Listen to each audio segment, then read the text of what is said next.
India கூட்டணி இப்போதைக்கு வேண்டாம் என காங்கிரஸ்க்கு பிடி கொடுக்காத தாவேகா. என்ன நடக்கிறது?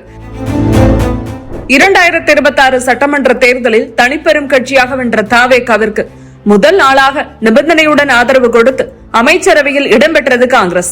அந்த வகையில் 59 ஆண்டுகளுக்கு பிறகு தமிழக அமைச்சரவையில் இடம்பெறுகிறது காங்கிரஸ் என்று கொண்டாடி தீர்த்தனர் காங்கிரஸ் நிர்வாகிகள்.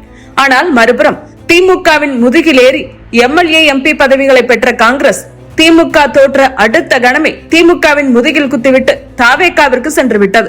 காங்கிரஸ்க்கு நன்றியும் அரசியல் நாகரிகமும் இல்லை என திமுக விமர்சனங்களை வாரி இறைத்ததை காங்கிரஸ் கடந்து சென்றது. ஆனால் விரைவிலேயே காங்கிரஸ்க்கு இந்தியா கூட்டணி மூலம் பதிலடி கொடுத்தது திமுக. ஜூன் 8ஆம் தேதியன்று நடந்த இந்தியா கூட்டணியில் திமுக பங்கேற்கும், ஏனெனில் திமுகவும் அதில் ஒரு அங்கம் என்று பேசியிருந்தார் தமிழக காங்கிரஸ் மேலிட பொறுப்பாளர் கிரீஷ் சோடங்கர். ஆனால் காங்கிரஸ் இழைத்தது துரோகம். எனவே மனக்காயமுற்ற தொண்டர்களின் மனங்களுக்கு ஆறுதல் தரும் வகையில் இந்தியா கூட்டணி கூட்டத்தில் பங்கேற்க போவதில்லை என அறிவித்தது திமுக. அதே நேரம் இந்தியா கூட்டணி கூட்டத்தில் பங்கேற்க தமிழகத்தில் காங்கிரஸ் கட்சியோடு கூட்டணியாக இருக்கும் தாவேகாவுக்கு அழைப்பு விடுக்கப்பட்டது. ஆனால் இப்போதைக்கு இந்தியா கூட்டணி வேண்டாம் என்று தவிர்த்துக் கொண்டார் விஜய் என்கிறார்கள்.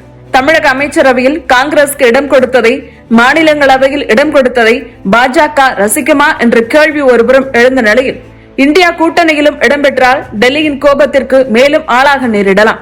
மாநில அரசு எந்த அளவிற்கு மத்திய அரசுடன் இணங்கி போகிறதோ அந்த அளவிற்கு மாநிலங்களுக்கு மத்திய அரசு ஒதுக்க வேண்டிய நிதி தொடர்பான விஷயங்களில் சிக்கல் இருக்காது. எனவே தாவேகா மத்திய அரசுடன் இணங்கி போக விரும்புவதாக தெரிகிறது. அந்த வகையில்தான் இப்போது பாஜகவை பகைத்துக் கொள்ள வேண்டாம் என்று முடிவெடுத்துள்ளார் விஜய் என்கிறார்கள்.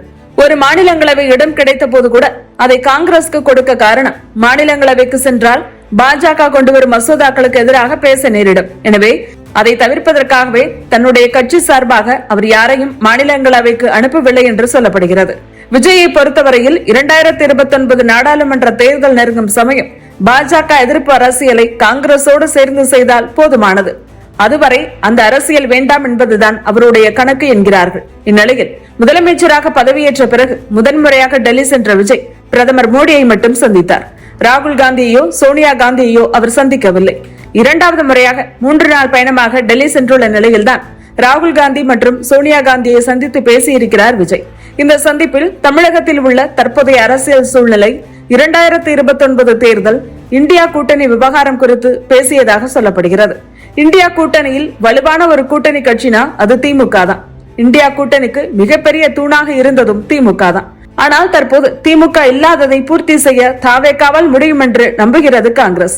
ஆனால் இந்தியா கூட்டணியில் இருந்து கொண்டு அக்ரசிவாக பாஜகவை எதிர்த்து அரசியல் செய்ததை போல தாவேகாவும் செய்யுமா என்பது கேள்விதான். அதை உறுதிப்படுத்துவது போல அமைந்துள்ளது இந்தியா கூட்டணி கூட்டத்தை தாவேகா தவிர்த்திருப்பது. இன்று இல்லை என்றாலும் வரும் காலத்தில் இந்தியா கூட்டணியில் பங்கெடுக்க வேண்டிய கட்டாயம் தாவேகாவிற்கு வரும். அப்படி வரும் பட்சத்தில் தாவேகா எந்த அளவு இந்தியா கூட்டணிக்கு ஆதரவாக இருக்கிறது என்பதை பார்க்கலாம்.